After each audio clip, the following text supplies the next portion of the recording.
Welcome back to the Changemaker podcast. I'm your host, Deke Copenhaver. Today, my guest is Heather Parady. Heather is a mental health therapist turned online entrepreneur where she helps outside-the-box leaders bring their services online in order to scale their impact. She's the host of two top-ranked podcasts, Unconventional Leaders and Happy Brain. She's been featured in Forbes, Pop Sugar, and most importantly, on the front of her mom's refrigerator. Ladies and gentlemen, I give you Heather Parady. Welcome to the Changemaker podcast, hosted by Deke Copenhaver. Deke is the author of The Changemaker, a Forbes publishing book that has reached #1 on Amazon on multiple occasions and in multiple categories like management skills and total quality management. During this podcast, Deke interviews exceptional change-making leaders.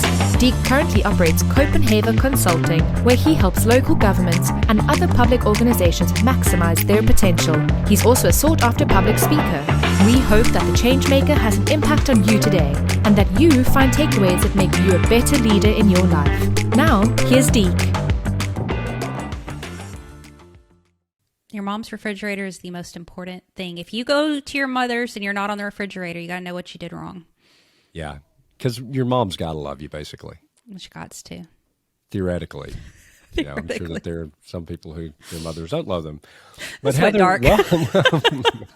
Hopefully not. Hopefully not. But welcome to the show. I'm so glad to see you, and I was hoping that you'd be in the studio today, but I know that you've got a really busy schedule these days. Yeah, I'm grateful to be here. I think a lot of you and the message that you have, and it's just an honor to be on. So thank you for having me. Well, so you live here in Augusta. You love Augusta, and thank you for that and being a promoter of Augusta. But how did a young lady from Arkansas who grew up painfully shy, from what I understand, and with an interesting upbringing that we'll get into, end up here in Augusta, Georgia? Military. That's a lot of people's story, isn't it? Yeah. Well, it was the military, but when we came to visit, I don't know why, I was just like, I want to stay here. And Brian agreed, and we didn't know anyone, but we just decided to make camp and make base. So even though we technically could move now, he's not active duty anymore. We just decided to make it home. Well, I always love hearing that as a former mayor of Augusta. That does my heart good. But you and I have had a conversation before. Thank you for having had me on your podcast. But you had sort of an unconventional upbringing, and I always think it's interesting because I grew up painfully shy as well. So when I moved to Augusta from Canada when I was 4 years old, I was a 4-year-old kid who was painfully shy with a thick Canadian accent. And, I know what it feels like to feel like an outsider. But to think that somebody that was as shy as you as a kid with a very interesting upbringing, now this is what you do. I mean, you're speaking at major events, you're hosting major events, you're hosting multiple podcasts. Tell us a little bit about your journey from that shy kid to now. I don't consider myself an extrovert now by any means. I get very drained very easily, and I can turn it on, when I'm speaking or doing things, but behind the scenes, I'm just like, I really love quiet. I really love routine and having my cup of coffee and going sitting outside and reading a book. Like that's like a good time for me. So I think learning how to use your natural energy is really important and manage it. That's kind of the journey I've been on with my own coach, is figuring out how to manage all that. But there was kind of like the dark side of it, I guess, when I was younger, where it was stemmed from a lot of insecurity. So I think I was naturally bent towards being a little bit more alone and such, but that kind of fed into an insecurity of, am I comfortable around people? Do I feel like I belong in a room? Right. It was very hard for me to make friends and so forth. And so there was like just kind of like a natural bent towards rejection. And honestly, as I've, gotten older, I've really figured out that a lot of that was a reflection of my own self, because a lot of times we think like, oh, we're the outsider, we're the outcast, society doesn't like us or understand us, but really, and there may be an element to that for sure. Yeah. But also too, I think it's a bigger reflection of what's going on in your inner world, because if I don't reject myself first, it's a lot harder for me to see people as rejecting me. Yeah. Well, and it's funny, and we'll get into that as far as your own self-image, but people have talked to me about the imposter syndrome, and it's sort of like, how am I doing this? And I still get that to this day. It's like I've just got into executive coaching, and after I read my client's book and all of his accomplishments, I texted him and I'm like, "Hey man, your book is awesome. I don't think I'm qualified to be your executive coach." Really? Yeah. What did he And say? he explained to me all the reasons why I was, and it's Interesting. going phenomenally well. But I think part of that was because I had never done it before. And he reached out to Sure. me and asked me to do it. But you still have to take that leap of faith, even if you're like, I don't know that I can do this. Yeah, you do. And, my favorite quote is action creates clarity. Like if you don't know what to do, do something and bowl around and stuff and you kind of stumble across it. But I don't think we give ourselves enough chance, and we discredit ourselves before we give other people a chance to discredit us. It's like we, again, reject ourselves coming out of the gate. And perception's a very interesting thing because I'm sure you've experienced this with coaching. People are like, "Oh, I don't have what it takes. So I don't do this." And I'm like, I wish you could see what I see in you. I wish Oh you could yeah, see what a badass you actually are and the gift that you actually have. And it's so much easier to see that on you, Deke, and you see that with me than us to see that on ourselves, And that's the practice, is figuring out, okay, there's an illusion here. And yeah, I've got to see through this lie, yeah, that I don't have XYZ, because other people see it. They're just waiting on me to step up into it, right? yeah, exactly. And there's nothing to me really like helping to unleash somebody's potential. Yeah. I think that's why I enjoy mentoring the younger generation so much, is because it's just cool to watch people sort of blossom. Yeah. So watch somebody believe Yeah. like in themselves, and they don't need permission, but it means a lot. Like just hearing it from somebody that they trust, you know what I mean? Or somebody that they respect. Absolutely. And it's so I want to get into your podcast a little bit. How did you go from being a mental health therapist trained into becoming this, blowing up podcaster and just literally a force of nature? And don't get embarrassed when I call you a force of nature, because you are, in fact, a force of nature. I appreciate that. I think it's more of like a thunderstorm with rumbling clouds and floods, because I'm trying to figure it all out. It's messy, like it is so freaking messy. But I know I'm called to this work Yeah. because I don't know how you know. You just do know. And it's interesting because people always say, I don't know what I'm called to. And within 5 minutes, almost everybody I can think they'll say out loud exactly what they feel called to do. We hesitate saying it to ourselves because of the ridiculousness of it Yeah. or the absurdity of it or whatever. But for me, how I did that is I felt that nudge and I knew it was God saying, like, come here. And I think God speaks through curiosity a lot. Curiosity is a very interesting spiritual thing if you think about it. Like you feel nudges of like, go talk to David, go talk to Chris, go here, go do this and all that. And that intuitive bit, that curiosity, sometimes we dismiss. But I think that's God speaking to you. And for me, in school, I had started a business on the side and I started using social media to promote that business. And I started making really good money for somebody who was kind of half-assing it. And I was making as much money as I would be making graduating from getting a master's and going and getting a job. I was making that just on the side business with social media. And I was like, there's something here. There's something Yeah. powerful here, not only from like a scalability standpoint, but also to an impact standpoint of, as a therapist, we are heart-centered people. We want to help people. And one-on-one is awesome. But if you have that nudge, like, I want to reach a lot of people, it was really hard to ignore, these little cell phones we have in these Yeah. lives. And I built up an audience on this thing called, what was that? I don't remember. It's an app that's not even around right now. Periscope. That's what it was. I built up a pretty good I audience. remember Periscope. Okay. Periscope.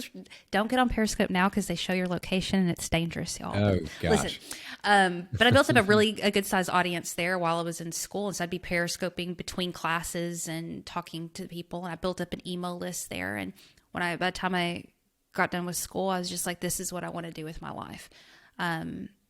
And I don't have a huge audience. I don't, whatever, but the work that I'm able to do, I love it. And I'm so grateful. I'm so grateful. I get to talk to people all day long from all over and make content that I know is meaningful. And Yeah. It's my calling. I love that you should say that, because I feel the same way. And I'll just tell you a story. I don't think I've ever told this publicly, but a number of months ago, I just started thinking, I'm like, I don't need to be chasing down every consulting gig possible just to make a dollar. I'm like, I just need to use the spiritual gifts that I've been given. And so as soon as I had that aha moment, that's when I got contacted about executive coaching. A booking agent for my speaking Yeah. engagements came into my life. That's an awesome lady out of Poughkeepsie, New York. And I'm like, once you sort of get that and get that this is a calling and we need to use our, I mean, the Lord gave us our spiritual gifts to use, not to squander or to waste away. But I think that's when you sort of start to get in the groove a little bit more. Yeah. Yeah, and there's a lot of judgment though that comes on that, right? Because I judge my gifts a lot, that it's not enough, or place importance on it. I'm a quirky Southern girl who does stupid stuff on the internet. You know what I mean? And And God bless you for that. well, yeah, but And God bless you with that. it's also hard too, because I had friends who were building private practices when we were done with school and stuff, and I'm like, I think I'm going to build up a podcast and start doing stuff on the internet, and they're like, what are you talking about, right? And so there was a lot of my own insecurity that came into that, because I was thinking, does this on paper going to be impressive for people, or look like it's grown up enough, or look like it matters enough? And so God was just really on my heart, like, you are judging what I've given you so much, of like what kind of impact it can make. And that's not just a slap in my face, but that's a slap on the Creator's face, of like, what I am isn't enough. What you designed me to be isn't enough. And I just been in a process of trying to shed that and step more into it. Like, even the other, a couple weeks ago, I was at a conference, and everybody was wearing freaking business suit, and I'm wearing Converses and like a, ripped jeans and stuff. And I was like, I told one of my friends, like, do I need to go change? Like, I feel so weird. But then I was like, no, this is the spirit that I bring into it. And I'm speaking to a specific person here. And so it's not easy, but I'm telling you, man, it feels really good to be seen for who you are, publicly. It's funny though. You should say that. So when people ask my wife what I do, it's what I do does not fit in a box. I'm like, keynote speaker, podcaster, consultant, executive coach, but it is. So I was just on a fishing trip with a bunch of guys, and it is particularly for people my age to not be, well, I'm in real estate, or I'm a doctor, or I'm a lawyer, to be sort of the person that, well, I do a bunch of different stuff that's not easy to explain in an elevator conversation. It does make you feel a little bit different, because it's just not as easy as saying, I've got a thriving mental health care practice. Right. Instead, you do what you do and you bring Right. what you bring. But that's, I think, too, being a shy kid, it's sometimes hard to be different. But I think being different is good. I mean, I think it's great. And that's why I love your podcast, Unconventional Leaders. That's unconventional leaders make the world go round. Yeah. Yeah. And seeing your, whatever sets you apart as your connector, right? It's a way to connect with other people, because we do not connect with people who are not human, right? And so we want to hide our humanness, when really we need to celebrate it. Okay, I know you're a punk rock fan, but I'm going to throw a band out there that you may or may not know, and they're not a punk rock band. Okay. Have you ever heard of the band Blind Melon? Nope. The song called No Rain? That one, I'll look it up. And you're not Gen X for sure, but it's a great video. It's like a hippie rock band, and so you probably have seen the video at some point. Blind Melon. Okay. Blind Melon, where like there's this little overweight girl dressed in a bee outfit with big thick glasses, and she dances, and then like everybody laughs at her. And so then they start into the video, and she's like going all over the place and looking for, I guess, her tribe. And so at the end of the video, she finds a bunch of other little girls dressed up as bees dancing in a big open field. And she goes out and just starts dancing for joy. I'm like, that sometimes I feel like is me. I'm trying to find my tribe that I can go out in a field with and dance for joy. But I would say through connecting with people, through podcasting, connecting with people like you, I'm like, they're out there. They are. And it's a beautiful thing. And that's why I love, I know this is a community-based podcast, and I love, the deep importance to connecting with people in your physical community. But I'll tell you, the internet has been so meaningful to me for that reason, because I've been able to connect with people all over who get it. You know what I mean? And it sucks not being able to be in person and go over to dinner. Like I was connecting with somebody today and I was like, man, I just wish you lived closer to freaking in Michigan, And I'm like, I would have you over for dinner. I'd love to actually be your real world friend. But, the internet can be a curse to us, but it also is such an amazing tool to be able to, there's someone out there like you and someone out there who's interested in the things that you're into and can support you. And my biggest mentors, my biggest cheerleaders, my best friends I've met through content. And I don't say that hesitantly. I'm talking about people who have completely changed my life because of this freaking thing in our hands right here. Yeah, well, and that's been the interesting thing to me through the pandemic. It's the same thing. I've connected with and become friends with people all over the world that I speak to regularly, but I've never physically met them. Yeah. Yeah. And so I'm like, when this thing is done, I'm coming up to Vancouver and we're grabbing a beer. 100%. Yeah. Yeah. I met two, this year, I met two people I've been working with for Greg Clunas. I've been working with him for 3 years and I've never met him. We met for the first time a couple of months ago. It was unbelievable. And Rich Cardona, my new co-host for the other show we just started, we've been friends for a couple of years, met in person, and these people, you know what I mean? It's a weird thing, but like I said, I think it's just opportunity for leaders to view these as tools, and not just like the devil among us. You know what I mean? Well, let me ask if you get this, because I never really thought about this until I guess Brittany Doe, a young lady who's 21-year-old author I had on. She said she likes to get together physically as best she can. And she's like, but she's at the University of Washington, so everything had been online, classes and everything. She said, but when we started getting together, everybody says, I thought you were taller. And that I got that in office all the time. People are like, well, I thought you were a really tall guy. So have you ever had that experience of somebody saying, I thought you were taller? No, but I will say I think that the reason they see you and possibly her is because of the energy and the presence and the leadership. And that's what's it's such a compliment, because you think about, like, I carry a lot of authority in me and people just kind of translated that physically. I do get that you're way more fidgety in person than I thought you would be, because I do this really? a little bit. Oh yeah. I'm bouncy. You're bouncy? Well, bouncy is good. Yeah. Bouncy and effervescent and all those things are good. But It is. well, so you've got a new podcast you're working on? Oh yeah, we launched about 90 days ago. So not too new, but NFTs for newbies. Yeah. So tell us, for our audience that's not, and including myself, that's not educated about NFTs, tell us about NFTs. Okay. I don't know what's happening. Something's happening, and it's really important to pay attention. They're calling it Web3. So where the internet came in however long ago and kind of disrupted everything, and it was the very beginning of something, we're at a transition phase right now with our technology that, like it or not, something's coming, and you have an opportunity here to be an early adapter with your business, your media. All the stuff that we're working on right now matters, but it's not going to be the formula in which we market and sell over the next bit. There's some, Yes. Ideas about how long it's actually going to be. So with that very dramatic introduction.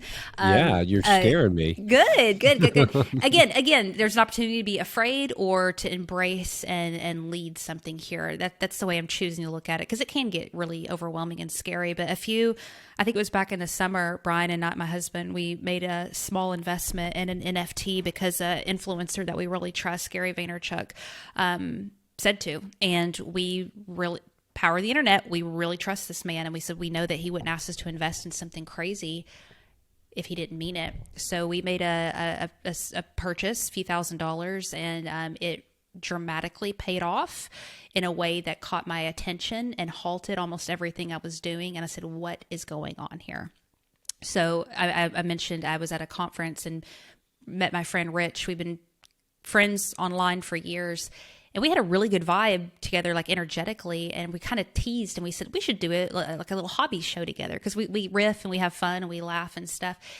but we had shock, what is it about? So I said, well, let's do NFTs because I want to hold myself accountable to learn why we just made the money we made. What just happened here? There's something here. I said, so let's do 24 episodes just as accountability to learn this NFT space. We did that 90 days ago and we're at 75,000 downloads, under 20 episodes, and we're top 30 right now in education in the US. Because it just so happens there's a lot of people like us right now who are interested in NFTs but feel overwhelmed. So what we're doing on this show is we own that we don't know anything about this space. Mm-hmm. And we come in and we ask people who are very smart the dumb questions and hopefully bridge the gap from the everyday person to what's going on. So to answer your questions with NFTs, essentially we're learning that it's a digital asset. So where consumers would go in and buy a physical product, and that's the way we understand business, or they would buy a service. Instead, right now, they're buying a digital property, and this digital property stands for something. And so right now, there's NFTs in the marketplace for art and tickets and different things like that, but they're working on translating that into multiple, industries, from media to small businesses. The way you get a physical product will come through an NFT, tickets at baseball games. It's insane. And I know that's a lot very quickly, but essentially think about it as the blockchain. We're trying to come up, we're watching. They're innovating how we do business by coming up with like a decentralized way of purchasing. Okay. I said a lot. Yeah, I understand it all perfectly Good. too. I'm glad. Well, but being that the show is on leadership, I think you've just brought something to my mind. So there are leaders in the NFT space that that the rest of the world that's uninformed about NFT probably don't even know they're out there, and they probably don't look and act like your typical what you would think of as a leader. You would be shocked at the people who are quitting their jobs right now and are leaders in this space. So to your point, NFT, and they are 30-year-olds, kids, just at home on their phone figuring this crap out. I will say, from a leadership perspective, if you're going to pull anything out of the mess I just said about blockchain, NFTs, digital assets, and all that. If anybody can do it, you can. Yeah. I think what I'm learning from this is there is power in being a bridge. Yeah. And you don't have to know a lot to be a leader.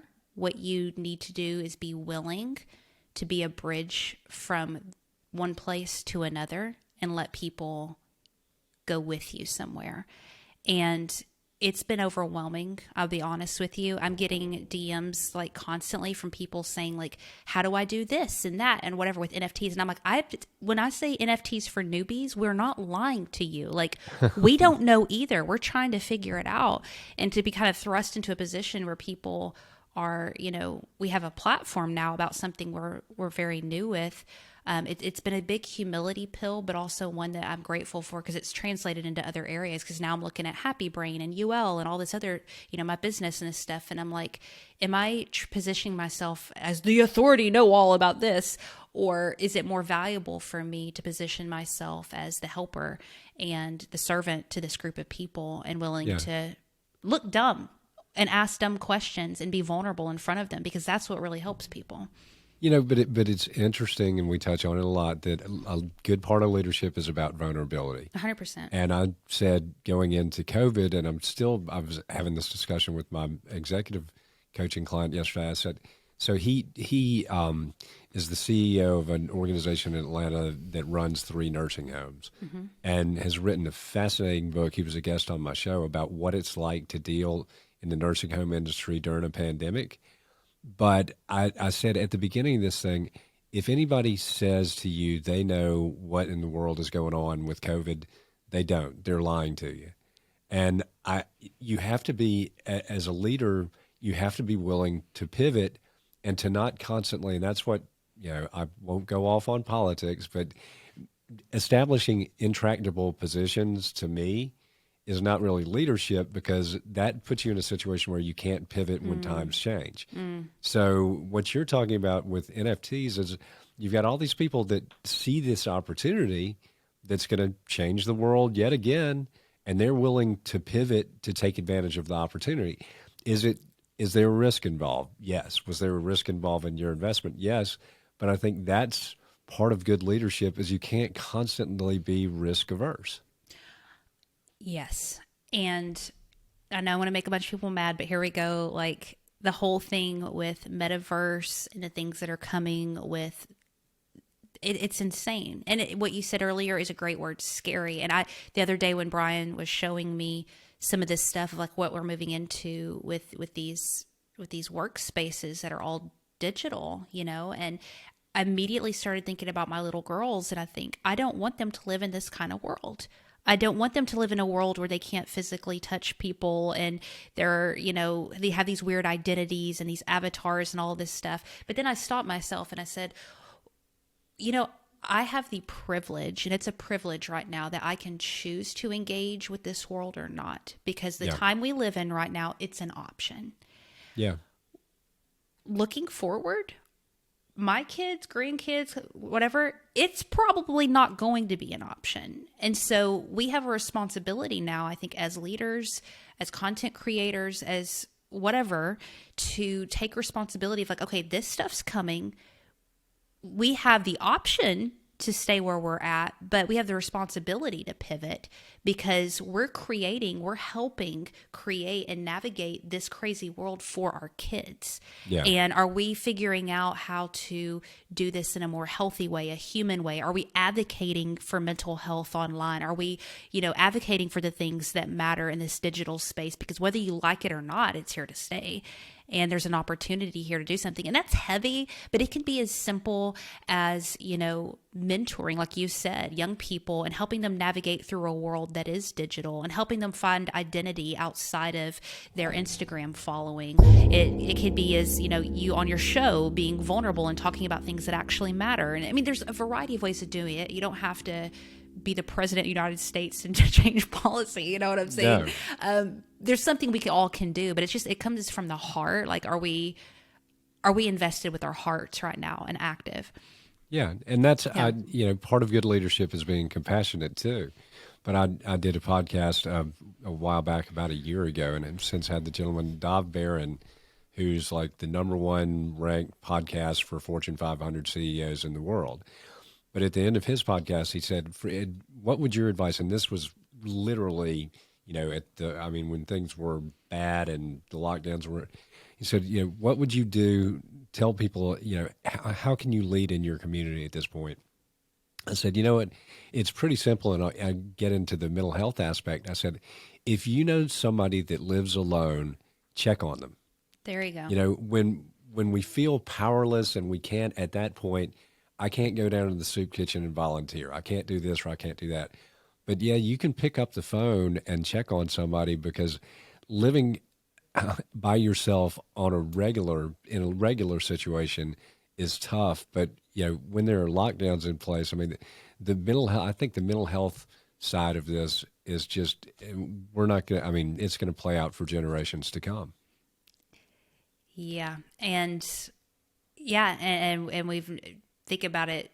I think with every generation, there's a new barrier to overcome, because we're not only dealing with our own inner demons of just being a human, but introducing new tech and the ways to quote interact. We have to be gracious, because we don't understand how to move through this world that we were never taught how to move through. But going back to the human basics of like you just said, belonging and connectiveness and kindness and stuff like that, those are underrated skill sets right now. I was just on a call with a gal a minute ago. I was interviewing her, and she's a singer, and she lost her voice at one point, and so now she uses sign to sing. It's a really beautiful, cool thing. She got her voice back, but it's really cool how she's integrated it. And she said, I'm so passionate about inclusion because of what I felt before, being isolated because of what happened to her. But I was like, well, how do you integrate that passion into your work? And she says intentionally, like intentionally going back to, am I infusing my values and what I'm passionate about into my work? Because a lot of times I look at my work and say, does this work matter, without realizing that no matter what work I'm doing, I can infuse purpose into it.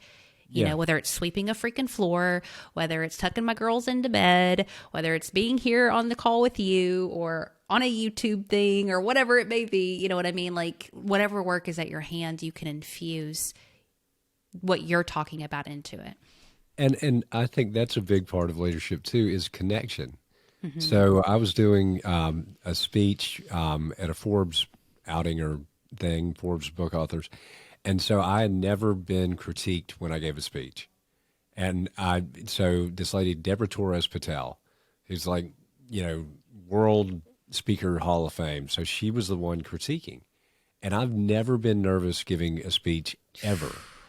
Yeah. And somebody later told me, said, you're critiqued every time you give a speech. I'm like, well, that's a good thing, but it's not by this, lady in the World Speakers Hall of Fame.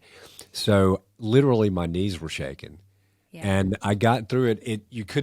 I didn't change my delivery, but my knees were shaking. Yeah. But afterwards, she made a really good point, and I think this is in speaking, in what we do, in life in general. She said it's about connection, not perfection. Yeah. And I'm like, that's just a brilliant statement, because that's really everything you do. If it connects you in some way, tucking your children in to bed at night, and you're so connected to them, it's about connection, and it's not about perfection.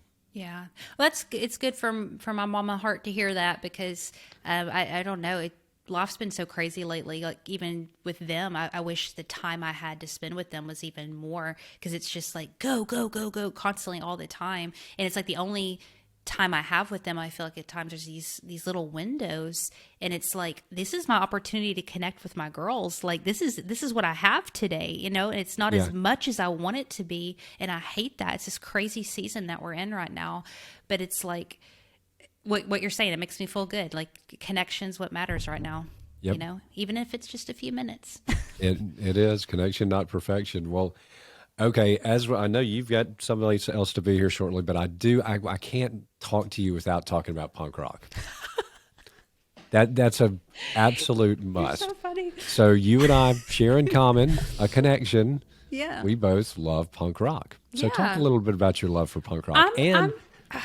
I think that rebelliousness is part of being a good leader too, or can be. Yes.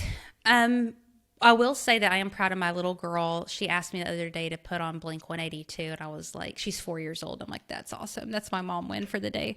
Which I know that's kind of a poppy punk rock band, but I still like them.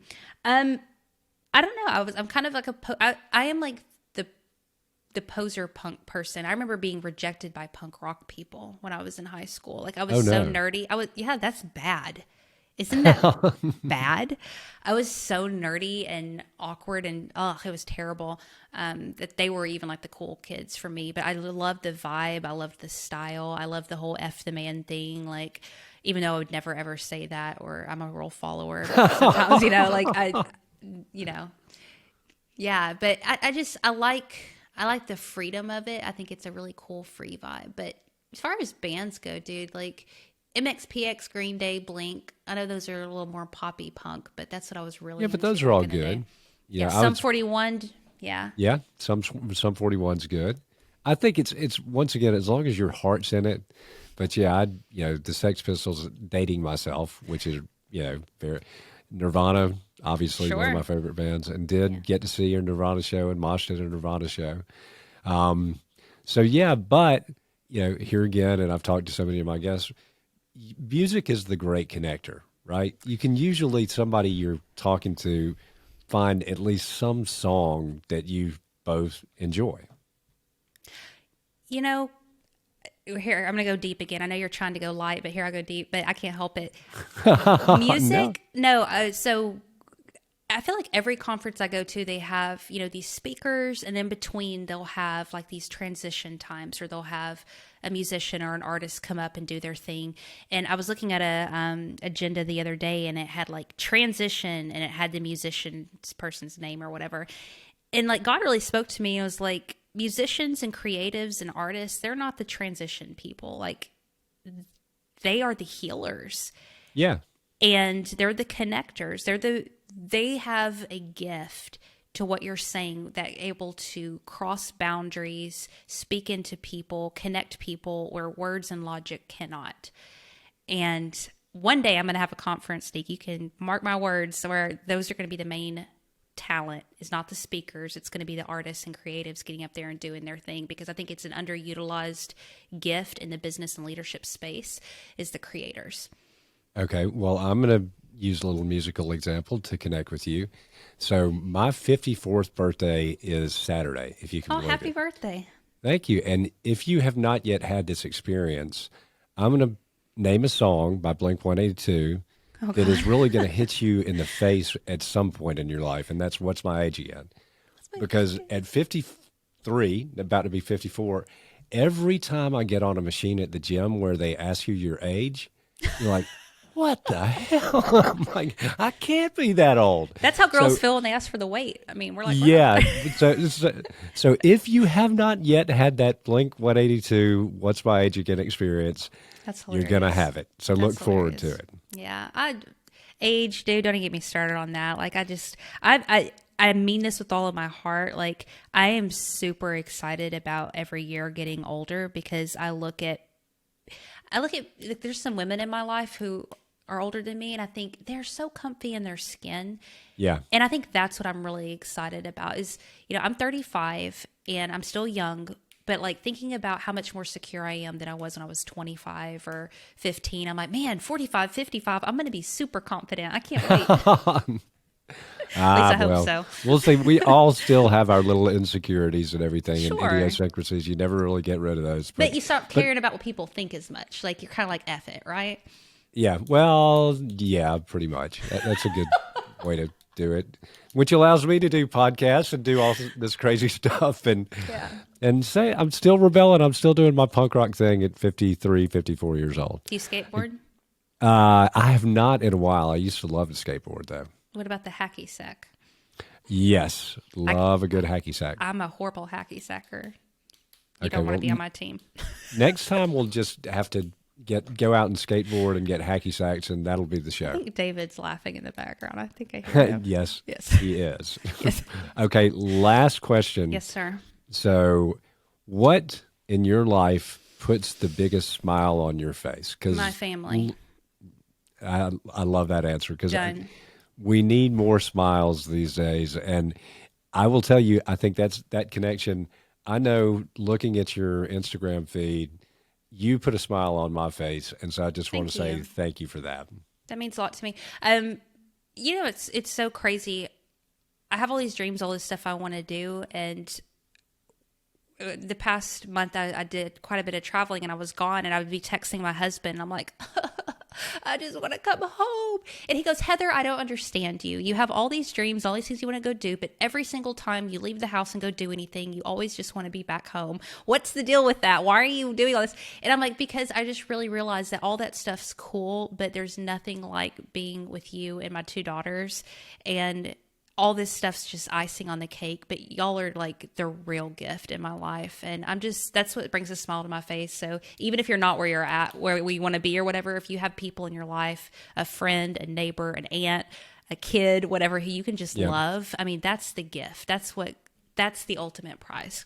Yeah. I was coming back from a 3-day guys fishing trip last Sunday, and I said, 3 nights away, I mean, 2 was good, but I'm like, I'm really excited to get home and see my wife and my dogs.